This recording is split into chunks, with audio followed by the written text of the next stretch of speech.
So our update for this evening is that the suspect Maynard, Tafari Maynard, has not yet been taken into custody. The warrants are still in place. We've checked several locations. Tonight, the SWAT team is searching a residence near the initial location. It's on Crump's Landing, and this is a suspected associate, and we had basically enough evidence to get a search warrant for that location. So the SWAT team is there now just due to the risk involved, the potential for Maynard to still be armed. And we're going to search that residence. That search is underway as we speak. And as soon as we have any sort of information from that house, we'll pass it on to you guys. Over the past, I don't know, 28, 30 hours, whatever, you know, that time frame looked like for you guys doing this manhunt, where have you guys searched? A lot of areas, a lot of homes, a lot of sheds, wooded areas. Near the initial location, we know that Maynard has ties to that area. We know he's got friends and family around that area. And so we've spent a lot of our time there. We've also gotten a lot of assistance from DeKalb Police, ATF, the U.S. Marshals who actually took into custody Pretlow, the suspect that's in custody, and several other organizations, the Gwinnett Sheriff's Office Fugitive Squad. So we've had a lot of assistance and we've checked a lot of different locations. Especially when you take into account what the other agencies have done on our behalf.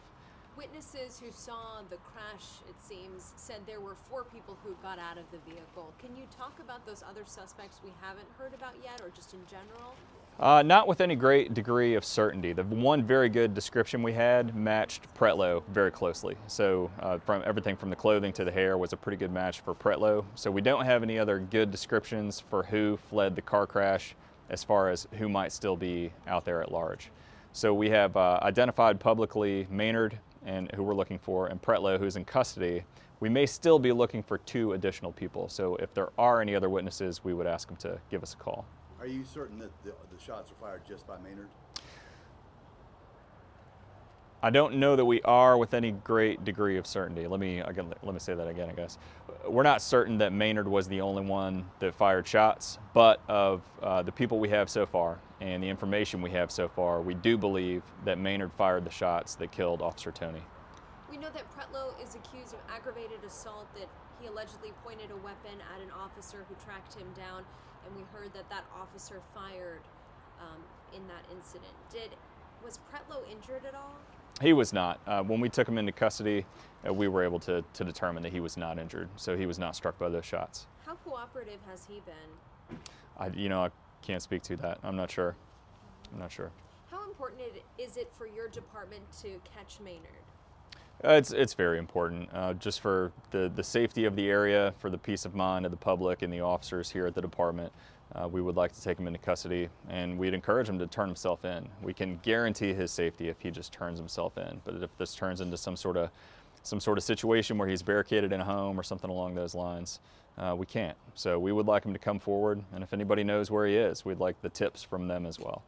And there could be a financial gain for whoever has information that helps you. There is. So Crime Stoppers has a $5,000 reward up for Maynard as a fugitive. So if anybody that has information calls Crime Stoppers, they can remain anonymous, and they can also be eligible for that $5,000. What can you tell us about Maynard's criminal background?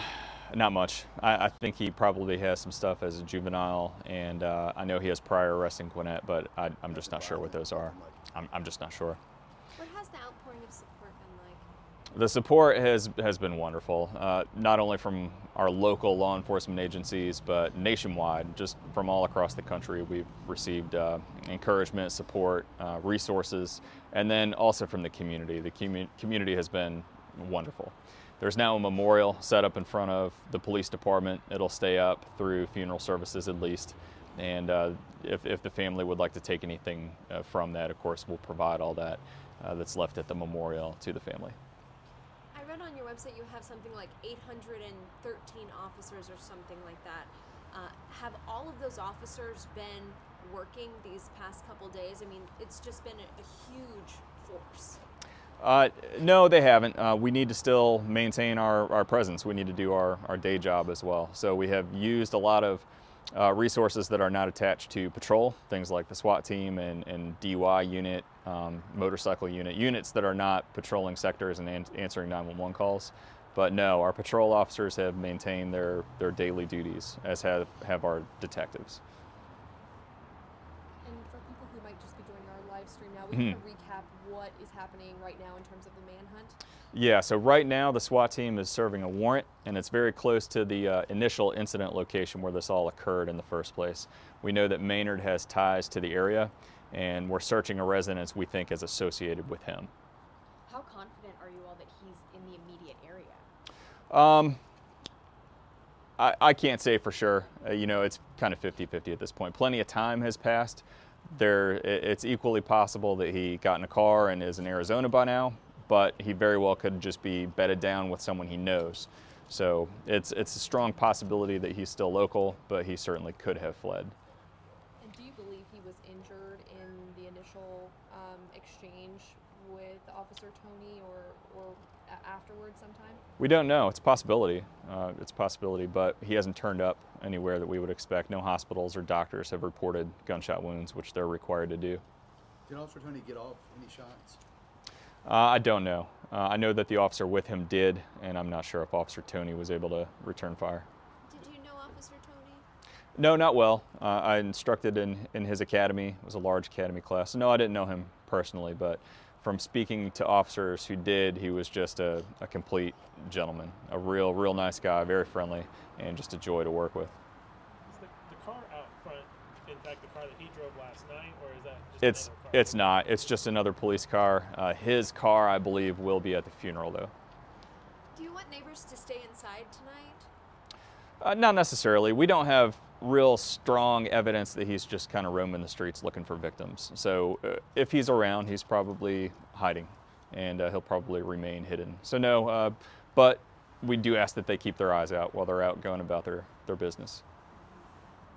And should people consider this individual a very dangerous person? You said he might be armed. Yes. We're considering him armed and dangerous, and the public should as well, just until we can determine otherwise.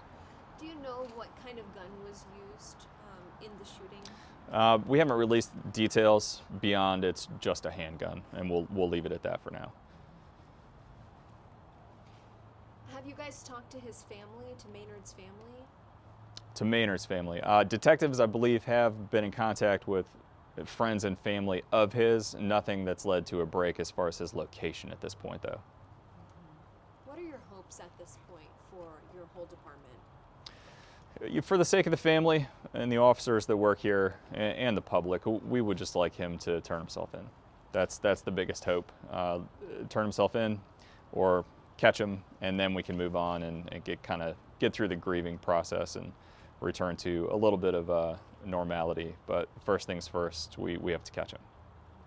And have you spoken to Officer Tony's family, and what's kind of been their reaction? I can't speak to their reaction. We're trying to accommodate them in every way possible as far as funeral arrangements, travel arrangements, and stuff like that. So we're just trying to be helpful to them, and this is probably the most difficult thing they've had to deal with, as you might imagine. So we're just trying to facilitate them and their needs in any way we can. Because this is so devastating, will you guys have grief counselors available for your officers? We will. Our chaplaincy program and our CISM program are both available, and should an officer need or want any other resources, those are available as well. And basically by policy, we do critical incident debriefings. So we at least start with having the officers come in and have an opportunity to talk about what's occurred. We'll start there, and if anybody wants additional resources, they're made available.